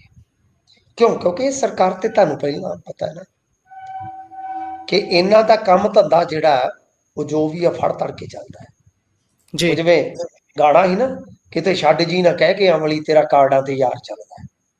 ਜੀ ਇੱਥੇ ਸਰ ਕਾਰਡਾਂ ਤੇ ਨਹੀਂ, ਇੱਥੇ ਕਰਜ਼ੇ ਤੇ ਸਰਕਾਰ ਚੱਲਦੀ ਹੈ, ਠੀਕ ਹੈ ਨਾ ਜੀ। ਤੋਂ ਇਸ ਕਰਕੇ GST ਕਲੈਕਸ਼ਨ ਤੇ ਪੰਜਾਬ ਸਰਕਾਰ ਮੰਥਨ ਕਰ ਰਹੀ ਹੈ ਕਿ ਸਾਨੂੰ ਕਿੰਨਾ ਲਾਸ ਹੋਏਗਾ। ਪਰ ਮੇਰਾ ਅੰਦਾਜ਼ਾ ਹੈ ਕਿ ਇਸ ਨੂੰ ਮਿਨੀਮਾਈਜ਼ ਜੇ ਆਪਾਂ ਕਰਕੇ ਦੇਖੀਏ ਅੰਕੜੇ ਨੂੰ, ਤਾਂ ਮੈਨੂੰ ਲੱਗਦਾ ਕਿ 2000 ਕਰੋੜ ਤੋਂ ਅਬਵ ਰਹੇਗਾ। ਇਹ ਬਹੁਤ ਵੱਡਾ, ਕਿਉਂਕਿ ਪਾਈ ਨੂੰ ਜਿੱਥੇ ਤਰਸਦੀ ਹੋਵੇ ਕੋਈ ਵੀ ਜਿੰਦ ਸਰਕਾਰ, ਤਾਂ ਉੱਥੇ 1000, 2000, 3000 ਕਰੋੜ ਦਾ ਕੋਈ ਘਾਟਾ ਉਹਨੂੰ ਹੋਰ ਪੈ ਜਾਵੇ, ਫਿਰ ਕਿੱਧਰ ਨੂੰ ਜੀ ਜਾਏਗਾ? ਇਹਦਾ ਮਤਲਬ ਹੈ ਕਿ GST ਕਾਉਂਸਲ ਦੇ ਵਿੱਚ ਪੰਜਾਬ ਨੂੰ ਆਪਣਾ ਕੇਸ ਸਟਰੋਂਗਲੀ ਰੱਖਣਾ ਚਾਹੀਦਾ। ਦੇਖੋ, ਇੱਥੇ ਮੈਂ ਆਪਦੀ ਸਰਕਾਰ ਨਾਲ ਜਾਵਾਂਗਾ, ਮਾਫ ਕਰਨਾ, ਇੱਥੇ ਮੈਂ ਆਪਦੇ ਮੁੱਖ ਮੰਤਰੀ ਨਾਲ ਜਾਵਾਂਗਾ, ਆਪਦੇ ਫਾਈਨੈਂਸ ਮਿਨਿਸਟਰ ਦੇ ਨਾਲ ਜਾਵਾਂਗਾ।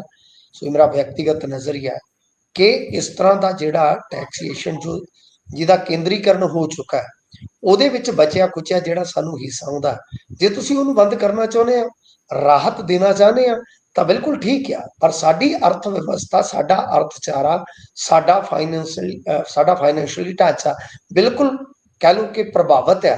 ਤਾਂ ਫਿਰ ਸਾਨੂੰ ਕੰਪਨਸੇਟ ਕਰੋ, ਪਹਿਲਾਂ ਉਹਦੀ ਗਰੰਟੀ ਦਿਓ, ਲੋਕਾਂ ਨੂੰ ਰਾਹਤ ਵੀ ਦੇ ਦਿਓ ਜੀ। ਜੀ ਜੀ ਇਹ ਤਾਂ ਹੈ। ਸੋ ਅੱਗੇ ਚੱਲਦੇ ਹਾਂ ਆਪਾਂ। ਤੇ ਅੱਗੇ ਕਹਿੰਦੇ ਇੱਕ ਹੋਰ ਨਵਾਂ ਪੰਗਾ ਖੜਾ ਹੋ ਗਿਆ। ਇਹ ਨਵਾਂ ਪੰਗਾ ਕਿਹੜਾ ਹੈ ਹੁਣ? ਦੇਖੋ, ਨਵਾਂ ਪੰਗਾ ਹੈਗਾ ਹਾਈਬ੍ਰਿਡ ਝੋਨੇ ਦਾ ਜੀ। ਜੀ ਹਾਈਬ੍ਰਿਡ ਝੋਨੇ ਦੀ ਦੇਖੋ ਮਾਨ ਸਾਹਿਬ, ਇੱਕ ਨਾ ਗਾਣਾ ਹੈ ਤੁਹਾਨੂੰ ਮੈਂ ਸੁਣਾਵਾਂ ਥੋੜਾ ਜਿਹਾ, ਮੈਂ ਗਾ ਕੇ ਨਹੀਂ ਸੁਣਾਵਾਂਗਾ, ਮਾਫ ਕਰਨਾ, ਮੈਂ ਕਿਹੜਾ ਕੋਈ ਸਟੇਜ ਲਾਈ ਆ। ਅੱਛਾ, ਜੀ ਗਾਣਾ ਸੀ ਜੱਗੀ ਸਿੰਘ ਦਾ, ਉਹਦੇ ਚ ਨਾ ਉਹ ਬੜਾ ਸੋਹਣਾ ਉਹ ਗਾਣਾ ਆ, ਕਿਤੇ ਸੁਣਿਓ YouTube ਤੇ ਕੱਢ ਕੇ, ਆਨੰਦ ਆ ਜਾਏਗਾ। ਜੀ ਉਹਦੇ ਚ ਉਹ ਕਹਿੰਦਾ ਕਿ ਮਾਰ ਲਿਆ ਸਾਨੂੰ ਤੇਰੀਆਂ ਕਾਹਲੀਆਂ ਨੇ ਕਾਹਲਿਆ, ਅੱਧੀ ਰਾਤ ਹੋਈ ਵੀ ਤੇਰੀ ਯਾਦ ਨੇ ਜਗਾ ਲਿਆ, ਸੱਜਣਾ ਵੀ ਸੱਜਣਾ ਨੂੰ ਭੁੱਲ ਜਾਣ ਵਾਲਿਆ।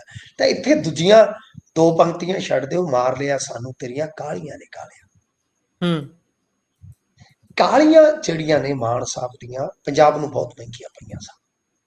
ਜੀ ਹੁਣ ਤੁਸੀਂ ਵੇਖੋ ਕਿ ਇਹਨਾਂ ਨੇ ਕਾਹਲੀ ਇਹ ਕੀਤੀ ਕਿ ਬੀ ਹਾਈਬ੍ਰਿਡ ਜਿਹੜਾ ਸੀ ਬੈਨ ਕਰਤਾ, ਜੀ ਪਰ ਲੋਕਾਂ ਨੇ ਆਸਿਓ ਪਾਸਿਓਂ ਲਿਆ ਕੇ ਤੇ ਤੁਸੀਂ ਵੇਖੋ ਕਿ ਤਕਰੀਬਨ 5 ਕੇ 6 ਲੱਖ ਕਿੱਲਾ ਝੋਨਾ ਜਿਹੜਾ ਉਹ ਹਾਈਬ੍ਰਿਡ ਬੀਜ ਲਿਆ। ਜੀ ਹੁਣ ਤੁਸੀਂ ਬੀ ਵੀ ਬੈਨ ਕਰ ਦਿੱਤਾ ਤੇ ਬੈਨ ਨੂੰ ਚੈਲੰਜ ਵੀ ਹੋ ਗਿਆ ਤੇ ਤੁਹਾਡਾ ਬੈਨ ਜਿਹੜਾ ਉੱਡ ਗਿਆ। ਹੂੰ ਹੁਣ ਫਸ ਗਈ ਅੱਗੇ ਜਾ ਕੇ ਗਰਾਰੀ, ਜੇ ਤੇ ਜੀ ਕਿਸਾਨਾਂ ਦੀ ਲੁੱਟ ਹੋਏਗੀ ਤਦ ਸਰਕਾਰ ਕਰੀ, ਜੀ ਜੇ ਸ਼ੈਲਰ ਮਾਲਕ ਤੁਸੀਂ ਜ਼ਬਰਦਸਤੀ ਉਹਨਾਂ ਦੇ ਪੇਟੇ ਪਾਤਾ ਉਹ ਮਰ ਜਾਣਗੇ। ਜੀ ਹਾਈਬ੍ਰਿਡ ਦੀ ਇੱਕ ਕਮੀ ਆ ਗੁਰਪ੍ਰੀਤ ਜੀ, ਜੀ ਜਿਹੜਾ ਚਾਵਲ ਹੁੰਦਾ ਹੈ ਉਹ ਕੁਇੰਟਲ ਚ 67 ਕਿਲੋ ਲੈਣਾ ਹੁੰਦਾ ਸਰਕਾਰ ਨੇ ਸ਼ੈਲਰ ਤੋਂ, ਜੀ ਪਰ ਇਹ ਕਈ ਥਾਈਂ 47 ਵੀ ਰਹਿ ਜਾਂਦਾ, 50 ਤੱਕ ਵੀ ਰਹਿ ਜਾਂਦਾ, ਨਾ ਟੋਟਾ ਜ਼ਿਆਦਾ ਹੁੰਦਾ ਇਹਦੇ ਚ। ਜੀ ਜੇ ਕਿਸਾਨ ਨੂੰ ਕਾਟ ਲਾ ਕੇ ਮਤਲਬ ਕਿ ਉਸ ਹਿਸਾਬ ਨਾਲ ਸ਼ੈਲਰ ਮੈਨੇਜ ਕਰ ਲੈਂਦੇ ਆ ਕਿ ਭਾਈ ਕੁਆਂਟਲ ਪਿੱਛੇ ਇੰਨੀ ਕਾਟ ਲੱਗੇਗੀ, ਉਹਨਾਂ ਨੂੰ ਪਤਾ ਹੁੰਦਾ ਕਿ ਚਲੋ ਇੰਨੀ ਅਸੀਂ ਭਰਪਾਈ ਕਰੀ ਚੱਲਾਂਗੇ, ਉਹ ਇੱਕ ਕਹਿ ਲਓ ਕੰਸੈਂਟ ਬਣ ਜਾਂਦਾ ਹੈ। ਜੀ ਪਰ ਜੇ ਇਹ ਜ਼ਿਆਦਾ ਹੋਏਗਾ ਤਾਂ ਫਿਰ ਜੀ ਸਰਕਾਰ ਕਰੇ। ਜੇ ਸ਼ੈਲਰਾਂ ਨੂੰ ਚੁਕਾ ਦਿੱਤਾ ਜਾਂਦਾ ਤੱਕ ਮਤੱਕੀ ਜਿਵੇਂ ਕਿਵੇਂ, ਫਿਰ ਉਹ ਉੱਜੜ ਜੀ ਜਾਂਦੇ। ਤੇ ਇਹ ਕਾਹਲੀ ਦਾ ਨਤੀਜਾ ਹੈ ਕਿ ਤੁਸੀਂ ਕੁਝ ਨਹੀਂ ਸੋਚਿਆ, ਕੁਝ ਨਹੀਂ ਵਿਚਾਰਿਆ, ਕੋਈ ਸੈਂਟਰ ਨਾਲ ਗੱਲ ਨਹੀਂ ਕੀਤੀ। ਬੜਾ ਇੱਕ ਸਿੰਪਲੀ ਲੌਜੀਕਲੀ ਚੀਜ਼ ਨੂੰ ਸਮਝੋ। ਹਾਈ ਕੋਰਟ ਨੇ ਕੀ ਕਿਹਾ? ਹਾਈ ਕੋਰਟ ਨੇ ਕਿਹਾ ਕਿ ਜਿਹੜਾ ਵੀ ਕੇਂਦਰ ਵੱਲੋਂ ਨੋਟੀਫਾਈਡ ਹੈ ਸੀਡ ਐਕਟ ਦੇ ਤਹਿਤ, ਤੁਸੀਂ ਉਸ ਨੂੰ ਬੈਨ ਨਹੀਂ ਕਰ ਸਕਦੇ। ਤੁਸੀਂ ਇਸ ਗੱਲ ਨੂੰ ਵਾਚਿਆ ਹੀ ਨਹੀਂ। ਜੇ ਨਹੀਂ ਤਾਂ ਤੁਸੀਂ ਕੇਂਦਰ ਅੱਗੇ ਕੇਸ ਰੱਖੋ ਕਿ ਜੇ ਅਸੀਂ ਆਪਣੇ ਪੱਧਰ ਤੇ ਬੈਨ ਨਹੀਂ ਕਰ ਸਕਦੇ ਤਾਂ ਤੁਸੀਂ ਇਸ ਨੂੰ ਸਰਕਾਰੀ ਰੇਟ ਤੇ ਖਰੀਦੋ ਫਿਰ, ਜਾਂ ਸ਼ੈਲਰਾਂ ਨੂੰ ਰਾਹਤ ਦੇ ਦਿਓ ਕਿ ਭਾਈ ਹਾਈਬ੍ਰਿਡ ਦੇ ਵਿੱਚੋਂ ਜਿਹੜਾ ਚੌਲ ਤੁਹਾਡਾ 50 ਕਿਲੋ ਮਨਜ਼ੂਰ ਕੀਤਾ ਜਾਏਗਾ, ਗੱਲ ਖਤਮ ਹੈ ਜੀ। ਓਕੇ ਰਿਪੋਰਟ, ਠੀਕ ਹੈ ਨਾ ਜੀ। ਨਾ ਕਿਸਾਨ ਨੂੰ ਕਸਾਰਾ ਲੱਗੇ, ਨਾ ਕਸਾਰਾ ਲੱਗੇ ਸ਼ੈਲਰ ਨੂੰ। ਪਰ ਕੀ ਕਰੀਏ, ਤੁਹਾਨੂੰ ਮੈਂ ਜਿਵੇਂ ਦੱਸਿਆ ਹਰੇਕ ਮਾਮਲੇ 'ਚ ਬੇਅਦਬੀਆਂ ਦਾ ਕਾਨੂੰਨ ਲਿਆਉਣਾ। ਕੀ ਹੋਇਆ ਕਾਲੀਆਂ 'ਚ? ਜੀ ਫਿਰ ਫੈਸਲਾ ਕਰ ਲਿਆ ਆਪ ਮੁਹਾਰੇ ਕਾਲੀਆਂ 'ਚ ਕਿ ਬਾਈ ਜੀ ਝੋਨਾ ਐਤਕੀ ਆਪਾਂ 1 ਜੂਨ ਤੋਂ ਲਾਵਾਂਗੇ। ਉਹਦਾ ਸਿੱਟਾ ਕੀ ਨਿਕਲਿਆ ਕਿ ਕਿੰਨੇ ਆ ਤਾਂ ਮੀਂਹ ਮੂੰਹ ਪੈਣ ਲੱਗ ਪਏ ਤਾਂ ਥੋੜਾ ਬਚਾਅ ਹੋ ਗਿਆ। ਕਿੰਨੇ ਐਸੇ ਕੇਸ ਆਏ ਜਿੱਥੇ ਝੋਨੇ ਤੇ ਵਾਇਰਸ ਦਾ ਹਮਲਾ ਹੋ ਗਿਆ ਜੀ। ਤਾਂ ਇਸ ਵਾਸਤੇ ਮਾਨ ਸਾਹਿਬ ਨੂੰ ਕੋਈ ਵੀ ਕੰਮ ਕਰਨ ਤੋਂ ਪਹਿਲਾਂ ਮੇਰੇ ਖਿਆਲ ਦੇ ਨਾਲ ਉਹਦੀ ਘੋਖ ਪੜਤਾਲ, ਸੋਚ ਵਿਚਾਰ ਕੇ ਕਦਮ ਚੁੱਕਣ ਦੇ ਨਾਲ ਮੇਰੇ ਖਿਆਲ ਦੇ ਨਾਲ ਜੇ ਕਰਨ ਤੇ ਨਤੀਜਾ ਹੋਰ ਮਿਲ ਸਕਦਾ ਹੈ। ਸੋ ਇਹਨਾਂ ਦੇ ਜਿਹੜੇ ਕਾਲੇ ਪਾਣੇ ਆ ਫਿਰ ਮੁੜ ਕੇ ਯੂ ਟਰਨ ਦੇ ਰੂਪ ਦੇ ਵਿੱਚ ਤੁਹਾਨੂੰ ਪਤਾ ਹੀ ਹੈ ਉਹਨਾਂ ਦਾ ਹਾਲ ਹਸ਼ਰ ਕੀ ਹੁੰਦਾ। ਲਿਹਾਜ਼ਾ ਇਸ ਵੇਲੇ ਆਪਾਂ ਕਹਿ ਸਕਦੇ ਹਾਂ ਕਿ ਹਾਈਬ੍ਰਿਡ ਝੋਨੇ ਦਾ ਜਿਹੜਾ ਫੈਸਲਾ ਉੱਤੋਂ ਆ ਗਿਆ ਤਾਂ ਕਿਤੇ ਨਾ ਕਿਤੇ ਹੇਠਾਂ ਹੁਣ ਖੁੱਡੀਆਂ ਸਾਹਿਬ ਜਿਹੜੇ ਮੰਥਨ 'ਚ ਰੁੱਝੇ ਹੋਏ ਆ ਕਿ ਅੱਗੇ ਕੀ ਕਾਨੂੰਨੀ ਲੜਾਈ ਲੜੀਏ ਜਾਂ ਇਸ ਨੂੰ ਪ੍ਰਵਾਨ ਕਰ ਲਿਆ ਜਾਵੇ। ਜੇ ਹੁਣ ਪੰਜਾਬ ਸਰਕਾਰ ਇੱਕ ਹੋਰ ਕਾਨੂੰਨੀ ਲੜਾਈ ਲੜੇਗੀ ਤੇ ਕਿਸਾਨ ਜਥੇਬੰਦੀਆਂ ਨੇ ਇਹਨਾਂ ਨੂੰ ਘੇਰਨਾ ਕਿ ਲਓ ਜੀ ਤੁਹਾਨੂੰ ਹੁਣ ਇਹੀ ਗੱਲ ਹੈ ਕਿ ਤੁਸੀਂ ਝੋਨਾ ਚੁੱਕਣਾ ਨਹੀਂ ਚਾਹੁੰਦੇ, ਕਿਸਾਨ ਨੂੰ ਲੁੱਟਣਾ ਚਾਹੁੰਦੇ ਹੋ, ਤਾਂ ਕਿੱਧਰ ਜਾਣਗੇ? ਮਾਨ ਸਰਕਾਰ ਕਸੂਤਾ ਕਰੇਗੀ ਜੀ। ਸੋ ਜੇਕਰ ਆਪਾਂ ਅੱਗੇ ਚੱਲਦੇ ਹਾਂ ਤਾਂ ਲੁਧਿਆਣੇ ਵਾਲੇ ਬੂਟ ਸੇਲਰ ਨੇ, ਇੱਕ ਪ੍ਰਿੰਕਲ ਤੇ ਦੂਸਰਾ ਹਨੀ ਸੇਠੀ, ਇਹ ਬੜੀ ਮੀਡੀਆ ਕਵਰੇਜ ਇਹਨਾਂ ਨੂੰ ਆਮ ਤੌਰ ਤੇ ਆਮ ਦਿਨਾਂ ਦੇ ਵਿੱਚ ਵੀ ਮਿਲਦੀ ਹੈ, ਪਰ ਇਹ ਨਵਾਂ ਪੰਗਾ ਕੋਈ ਨਾ ਕੋਈ ਪਾਈ ਰੱਖਦੇ ਨੇ, ਕਦੀ ਕਿਸੇ ਗੱਲ ਨੂੰ ਲੈ ਕੇ ਤੇ ਕਦੀ ਕਿਸੇ ਗੱਲ ਨੂੰ। ਹੁਣ ਪ੍ਰਿੰਕਲ ਦੀ ਗ੍ਰਿਫਤਾਰੀ ਹੋ ਗਈ ਹੈ। ਮਾਮਲਾ ਕੀ ਹੈ ਜੀ ਸਾਰਾ? ਇੰਨੀ ਜ਼ਿਆਦਾ ਇਹਨਾਂ ਨੂੰ ਵੈਸੇ ਤਵੱਜੋ ਵੀ ਮਿਲਣੀ, ਇਹਦੇ ਪਿੱਛੇ ਕੀ ਗੱਲਬਾਤ ਹੈ ਜੀ? ਕਿਉਂ ਇੰਨੀ ਤਵੱਜੋ ਇਹਨਾਂ ਨੂੰ ਦਿੱਤੀ ਜਾਂਦੀ ਹੈ? ਆਪਸੀ ਇਹਨਾਂ ਦੀਆਂ ਲੜਾਈਆਂ ਨੇ, ਪੰਜਾਬ ਦਾ ਕੀ ਭਲਾ ਹੈ? ਦੇਖੋ, ਦੋਨੇ ਹੀ ਤੁਸੀਂ ਕਿਹਾ ਕਿ ਜੁੱਤਿਆਂ ਦੇ ਕਾਰੋਬਾਰੀ ਹੈ ਤੇ ਜੁੱਤੀਓ ਜੁੱਤੀ ਹੋਈ ਰਹਿੰਦੇ ਆ, ਤਾਂ ਤਵੱਜੋ ਮਿਲਦੀ ਹੈ। ਲੋਕਾਂ ਨੂੰ ਮਜ਼ਾ ਆਉਂਦਾ ਸਰ, ਲੋਕਾਂ ਨੂੰ ਮਜ਼ਾ ਆਉਂਦਾ ਇਹਨਾਂ ਚੀਜ਼ਾਂ 'ਚ। ਜੀ ਲੋਕ ਦੂਜੇ ਦੇ ਘਰਾਂ ਦੀਆਂ ਗੱਲਾਂ ਸੁਣ ਕੇ ਆਨੰਦ ਲੈਂਦੇ ਨੇ ਸਰ। ਜੀ ਇਨਸਾਨੀ ਫਿਤਰਤ ਹੈ, ਫਿਲਾਸਫੀ ਸਮਝਿਓ, ਜੀ ਮਨੋਵਿਗਿਆਨ ਵੀ ਹੈ ਕਿ ਸਾਨੂੰ ਚੁਗਲੀ ਦੂਜੇ ਦੀ ਚੰਗੀ ਲੱਗਦੀ ਹੈ, ਬੁਰਾਈ ਦੂਜੇ ਦੀ ਚੰਗੀ ਲੱਗਦੀ ਹੈ, ਤੇ ਸਿਫਤ ਸਾਨੂੰ ਖੁਦ ਦੀ ਅੱਛੀ ਲੱਗਦੀ ਹੈ ਜੀ। ਤਾਂ ਮਤਲਬ ਇਹ ਉਹ ਸ਼ਖਸ ਆ ਪ੍ਰਿੰਕਲ, ਤੁਹਾਨੂੰ ਸ਼ਾਇਦ ਇਹਦੀ ਬੈਕਗ੍ਰਾਉਂਡ ਦਾ ਨਹੀਂ ਪਤਾ। ਜੀ ਇਹ ਬੰਦਾ ਤੇ ਸਿਆਸੀ ਬੰਦਾ ਸੀ ਪਹਿਲਾਂ ਜੀ। ਇਹ ਤੇ ਮਤਲਬ ਕਈ ਸਿਆਸੀ ਬੰਦਿਆਂ ਦੇ ਨਾਲ ਜੁੜਿਆ ਰਿਹਾ, ਖੁਦ ਪੋਲੀਟੀਸ਼ੀਅਨ ਸੀ ਇਹ, ਜੀ ਤੇ ਕਈ ਵਿਵਾਦਾਂ ਚੋਂ ਹੁੰਦਾ ਹੋਇਆ ਭਾਰਤੀ ਜਨਤਾ ਪਾਰਟੀ 'ਚ ਵੀ ਚਲਾ ਗਿਆ ਸੀ ਮੇਰੇ ਖਿਆਲ ਨਾਲ। ਜੀ ਫਿਰ ਇਸ ਤੋਂ ਇਲਾਵਾ ਇਹਨਾਂ ਦਾ ਇੱਕ ਤਰ੍ਹਾਂ ਨਾਲ ਗੈਂਗਵਾਰ ਵੀ ਹੋਇਆ ਸੀ ਕੁਝ ਮਹੀਨੇ ਪਹਿਲਾਂ, ਇਹਦੇ ਗੋਲੀਆਂ ਲੱਗੀਆਂ। ਤੇ ਮੈਂ ਇਹ ਗੱਲ ਤਾਂ ਮੰਨਦਾ ਵੀ ਇਹ ਬੰਦਾ ਦਲੇਰ ਸੀ, ਇੰਨੀਆਂ ਗੋਲੀਆਂ ਖਾ ਕੇ ਵੀ ਪਰਵਾਹ ਨਹੀਂ ਸੀ ਕਰ ਰਿਹਾ ਵੀਡੀਓ 'ਚ, ਪਰ ਇਹ ਬੰਦਾ ਨਿਹਾਇਤ ਹੀ ਲੜਾਕਾ ਤੇ ਨਿਮਨ ਦਰਜੇ ਤੇ ਬੋਲੀ ਬੋਲਣ ਵਾਲਾ ਹੈ, ਲੋਕ ਚੁੱਕਦੇ ਆ ਬਈ। ਫਿਰ ਦਲੇਰ ਕਾਹਦਾ ਹੋਇਆ? ਫਿਰ ਤਾਂ ਬੇਵਕੂਫ ਹੀ ਹੈ। ਨਹੀਂ ਦੇਖੋ ਗੁਰਪ੍ਰੀਤ ਜੀ, ਦਲੇਰ ਹੁੰਦਾ ਕਿ ਗੋਲੀਆਂ ਵੱਜੀਆਂ, ਬੰਦਾ ਜੇ ਕਾਇਮ ਆ। ਇਹਦੀ ਮੈਂ ਵੀਡੀਓ ਦੇਖੀ ਹੈ, ਦੇਖੋ ਤੁਸੀਂ। ਸਾਡੇ ਤੇ ਕੰਨ ਦੇ ਕੋਲੋਂ ਕਿਤੇ ਛੂ ਕਰਕੇ ਲੰਘੀ ਤੇ ਰੋਟੀ ਨਹੀਂ ਲੰਘਣੀ ਸ਼ਾਮ ਨੂੰ।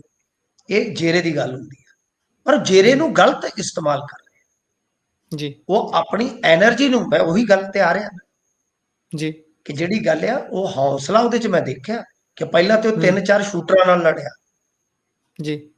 ਅੱਜ ਦੇ ਦੌਰ 'ਚ ਪਤਾ ਨਾ ਸ਼ੂਟਰਾਂ ਦਾ ਕੀ ਹਾਲ ਕਰ ਰਿਹਾ ਜੀ। ਸ਼ੂਟਰਾਂ ਨਾਲ ਲੜਿਆ, ਫਿਰ ਉਹਨਾਂ 'ਚੋਂ ਇੱਕ ਨੂੰ ਗੋਲੀ ਮਾਰੀ, ਆਪਦੇ ਵੱਜੀਆਂ, ਤੇ ICU ਤੱਕ ਜਾ ਕੇ ਲਾਈਵ ਹੁੰਦਾ ਰਿਹਾ ਮੇਰੇ ਖਿਆਲ ਦੇ ਨਾਲ, ਐਮਰਜੈਂਸੀ ਵਾਰਡ ਤੱਕ ਜੀ ਜੀ। ਤਾਂ ਇਹ ਮੇਰੇ ਵਰਗਾ ਘੱਟੋ ਘੱਟ, ਚਲੋ ਤੁਸੀਂ ਮਜ਼ਬੂਤ ਹੋ ਸਕਦੇ, ਮੇਰੇ ਵਰਗਾ ਹੁੰਦਾ ਤੇ ਮੈਂ ਤੇ ਗੋਲੀ ਭਾਵੇਂ ਮੇਰੇ ਪੈਰ 'ਚ ਵੱਜੀ ਹੁੰਦੀ, ਮੈਨੂੰ ਲੱਗਣਾ ਸੀ ਬਸ ਗਿਆ, ਮੇਰਾ ਤਾਂ ਹਾਰਟ ਫੇਲ ਹੋ ਜਾਣਾ। ਤਾਂ ਕਹਿਣ ਦਾ ਮਤਲਬ ਇਹ ਹੈ ਕਿ ਕਰੜਾ ਬੰਦਾ ਜੀ। ਪੁਲਿਸ ਕੇਸ ਬਹੁਤ ਹੋਇਆ, ਨਿਹਾਇਤ ਵਿਵਾਦਤ ਹੈ, ਇਹਨੂੰ ਅਸੀਂ ਬੜੇ ਸਾਲਾਂ ਤੋਂ ਜਾਣਦੇ ਹਾਂ ਜੀ। ਇਹਦੇ ਕਿੱਸੇ ਉੱਥੇ ਲੋਕਲ ਬਹੁਤ ਨੇ ਜੀ, ਕਹਾਣੀਆਂ ਹੋਰ ਵੀ ਕਈ ਨੇ। ਤਾਂ ਬਹਰਹਾਲ ਇਹ ਜਿਹੜਾ ਮਾਮਲਾ ਹੈ ਕਿ ਇਸ ਮਾਮਲੇ ਦੇ ਵਿੱਚ ਇਹਨੇ ਕਿਸੇ ਦੀ ਪਤਨੀ ਨੂੰ ਗਲਤ ਸ਼ਬਦ ਬੋਲੇ ਸਨ। ਮੈਂ ਉਹ ਸ਼ਬਦ ਮਾਈਕ ਤੇ ਨਹੀਂ ਬੋਲ ਸਕਦਾ, ਲਾਈਵ 'ਚ ਬੋਲੇ ਸਨ। ਕਿਸੇ ਦੇ ਨਾਲ ਜੋੜ ਕੇ, ਤੁਹਾਨੂੰ ਪਤਾ ਹੈ ਕਿਸੇ ਔਰਤ ਨੂੰ ਮਤਲਬ ਕਿ ਕਿੱਦਾਂ ਸੰਬੋਧਨ ਕੀਤਾ ਜਾਂਦਾ, ਕੁਛ ਬੜੇ ਗਿਰੇ ਅਲਫਾਜ਼ ਹੁੰਦੇ ਨੇ। ਤਾਂ ਉਹ ਵਕੀਲ ਸੀ, ਉਹਨੇ ਫਿਰ ਪੈਰਵਾਈ ਕੀਤੀ, ਮੁਕੱਦਮਾ ਦਰਜ ਕਰਵਾਇਆ। ਇਹ ਉਦੋਂ ਮੈਂ ਤੁਹਾਨੂੰ ਦੱਸਿਆ ਰਸੂਖ ਰੱਖਦਾ ਸੀ, ਇਹਨੇ ਨਾਂ ਕਢਵਾ ਲਿਆ, ਉਹ ਅਦਾਲਤ 'ਚ ਚਲਾ ਗਿਆ। ਸਰ ਇਹ ਮਾਮਲਾ ਇਸ ਕਰਕੇ ਅਰੈਸਟ ਹੋਈ ਆ, ਅੱਜ ਇਹਨੂੰ ਥੱਪੜ ਵੀ ਪਿਆ ਉੱਥੇ ਕੋਰਟ 'ਚ ਜੀ ਜੀ। ਵਕੀਲ ਨੇ ਮਾਰਿਆ, ਥੱਪੜ ਵੀ ਪਿਆ। ਹਾਂਜੀ, ਵਕੀਲ ਨੇ ਮਾਰਿਆ ਨਾ ਜੀ ਜੀ। ਹਾਂ, ਵਕੀਲ ਦੇ ਨਾਲ ਹੀ ਝਗੜਾ ਸੀ। ਤਾਂ ਬਹਰਹਾਲ ਇਹ ਕੋਈ ਖਬਰ ਸਾਡੇ ਕਰਨ ਵਾਲੀ ਬਿਲਕੁਲ ਹੈ ਨਹੀਂ ਸੀ, ਪਰ ਇਹਦੀ ਗ੍ਰਿਫਤਾਰੀ ਹੋਈ ਹੈ। ਕਿਉਂ ਗ੍ਰਿਫਤਾਰੀ ਹੋਈ ਹੈ ਉਹ ਦੱਸਣਾ ਬਹੁਤ ਲਾਜ਼ਮੀ ਹੈ ਜਨਾਬ, ਕਿ ਇਹਨੇ ਲਾਈਵ ਹੋ ਕੇ ਕਿਸੇ ਦੀ ਸੁਪਤਨੀ ਨੂੰ, ਕਿਸੇ ਦੀ ਇੱਜ਼ਤ ਨੂੰ ਗਲਤ ਬੋਲਿਆ ਸੀ ਜੀ। ਅੰਤ ਦੇ ਵਿੱਚ ਹੜ੍ਹਾਂ ਦਾ ਹਾਲ ਜਾਣ ਲੈਂਦੇ ਆ। ਅੱਜ ਵੀ ਖਾਸੇ ਮੀਂਹ ਪੈ ਗਏ ਨੇ ਇੱਧਰ ਦੁਆਬੇ ਵਾਲੇ ਪਾਸੇ, ਤਾਂ ਇੱਕ ਮਹਾਪੰਚਾਇਤ ਸੀ, ਉਹਦਾ ਦਾ ਸਾਰਾ ਸਿਸਟਮ ਹੀ ਅਸਤ ਵਿਅਸਤ ਕਰ ਦਿੱਤਾ ਉਸ ਮੀਂਹ ਨੇ। ਤੇ ਕੀ ਹਾਲ ਹੈ ਜੀ ਹੜ੍ਹਾਂ ਦਾ ਪੂਰੇ ਪੰਜਾਬ ਦੇ ਵਿੱਚ? ਦੇਖੋ ਇਸ ਵੇਲੇ ਕਹਿੰਦੇ ਕਿ 6 ਜ਼ਿਲ੍ਹੇ ਪ੍ਰਭਾਵਿਤ ਨੇ। ਮੈਂ ਹੁਣ ਇੱਕ ਨਿਊਜ਼ ਵੈਬਸਾਈਟ ਤੋਂ ਦੇਖ ਰਿਹਾ ਸੀਗਾ, ਫਿਰੋਜ਼ਪੁਰ ਤੋਂ ਲੈ ਕੇ ਹੁਸ਼ਿਆਰਪੁਰ ਤੱਕ ਖਬਰਾਂ ਨੇ। ਭਾਖੜਾ ਤੇ ਪੌਂਗ ਡੈਮ ਦੇ ਵਿੱਚ ਪਾਣੀ ਜਿਹੜਾ ਉਹ ਛੱਡ ਦਿੱਤਾ ਗਿਆ, NDRF ਤੈਨਾਤ ਕਰ ਦਿੱਤੀ। ਮੈਂ ਤੁਹਾਨੂੰ ਕੱਲ ਕੀ ਕਿਹਾ ਸੀਗਾ ਸਾਹਿਬ ਜੀ, ਮੈਂ ਤੁਹਾਨੂੰ ਕੱਲ ਹੀ ਕਿਹਾ ਸੀਗਾ ਕਿ ਟੈਸਟਿੰਗ ਦੇ ਬਹਾਨੇ ਮੈਨੂੰ ਲੱਗਦਾ ਪਾਣੀ ਜ਼ਿਆਦਾ ਛੱਡ ਦਿੱਤਾ ਹੈ। ਅੱਜ ਕੀ ਖਬਰ ਆ ਕਿ 6 ਜ਼ਿਲ੍ਹੇ ਡੁੱਬ ਗਏ। ਤੇ ਜੇ ਅੱਜ ਪਾਣੀ ਛੱਡਿਆ ਹੁੰਦਾ, ਜਿਵੇਂ ਹੁਣ ਕਹਿ ਰਿਹਾ ਕਿ ਪਾਣੀ ਅੱਜ ਛੱਡਿਆ ਜੀ, NDRF ਲਾਗੂ ਹੈ, ਤਾਂ ਸਰ ਫਿਰ ਉਹ ਪਾਣੀ ਤੇ ਕੱਲ ਨੂੰ ਜਾਣਾ ਚਾਹੀਦਾ ਸੀ ਨਾ। ਇੱਥੇ 6 ਜ਼ਿਲ੍ਹਿਆਂ ਦਾ ਡਾਟਾ ਵੀ ਆ ਰਿਹਾ, ਯਾਨੀ ਅੱਗੇ 2-3 ਜ਼ਿਲ੍ਹੇ ਪ੍ਰਭਾਵਿਤ ਸਨ, ਹੁਣ 6 ਜ਼ਿਲ੍ਹਿਆਂ ਦਾ ਡਾਟਾ ਆ ਗਿਆ। ਪਿੰਡਾਂ ਦੇ ਪਿੰਡ ਜਿਹੜੇ ਆ ਉਹ ਕਿਤੇ ਨਾ ਕਿਤੇ ਪ੍ਰਭਾਵਿਤ ਹੋਣੇ ਸ਼ੁਰੂ ਹੋ ਗਏ। ਸੋ ਮੇਰਾ ਅੰਦਾਜ਼ਾ, ਮੈਂ ਆਪਣੀ ਗੱਲ ਤੇ ਕਾਇਮ ਆ ਕਿ ਇਹ ਬਹੁਤ ਹੇਰਾਫੇਰੀ ਕਰ ਰਹੇ ਨੇ, ਇਹ ਬਹੁਤ ਹੇਰਾਫੇਰੀ ਕਰ ਰਹੇ ਆ। ਤਾਂ ਖੈਰ ਸੁਲਤਾਨਪੁਰ ਲੋਧੀ, ਪਠਾਨਕੋਟ, ਫਾਜ਼ਿਲਕਾ, ਹੁਸ਼ਿਆਰਪੁਰ, ਫਿਰੋਜ਼ਪੁਰ, ਬਹੁਤ ਜ਼ਿਆਦਾ ਕੁਝ ਪਿੰਡਾਂ ਦੇ ਵਿੱਚ ਪਾਣੀ ਵੜ ਗਿਆ, ਤਬਾਹੀ ਹੋ ਰਹੀ ਹੈ ਜਨਾਬ। ਤਾਂ ਗੱਲ ਇਹ ਆ ਕਿ ਪੌਂਗ ਡੈਮ ਤੋਂ ਹੁਣ ਪਾਣੀ ਫੇਰ ਅੱਜ ਜੇ ਛੱਡਿਆ ਜਾਂਦਾ ਹੈ ਤਾਂ ਇਹਦਾ ਮਤਲਬ ਕਿ ਕੱਲ ਤੱਕ ਪਹੁੰਚੇਗਾ, ਪਰਸੋਂ ਤੱਕ ਪਹੁੰਚੇਗਾ। ਨੁਕਸਾਨ ਦਾ ਹੀ ਇਮਕਾਨ ਹੈ ਗੁਰਪ੍ਰੀਤ ਜੀ, ਹਾਲੇ ਕੋਈ ਆਪਾਂ ਨਹੀਂ ਕਹਿ ਸਕਦੇ ਕਿ ਕੋਈ ਖੈਰ ਸੁੱਖ ਦੀ ਖਬਰ ਹੈ ਜੀ। ਇਸੇ ਦੇ ਨਾਲ ਪ੍ਰੋਗਰਾਮ ਦਾ ਸਮਾਂ ਇੱਥੇ ਸਮਾਪਤ ਹੁੰਦਾ ਹੈ। ਤੁਸੀਂ ਜੁੜੇ ਜਾਣਕਾਰੀਆਂ ਸਾਂਝੀਆਂ ਕੀਤੀਆਂ, ਬਹੁਤ ਬਹੁਤ ਧੰਨਵਾਦ ਜੀ। ਧੰਨਵਾਦ ਜੀ।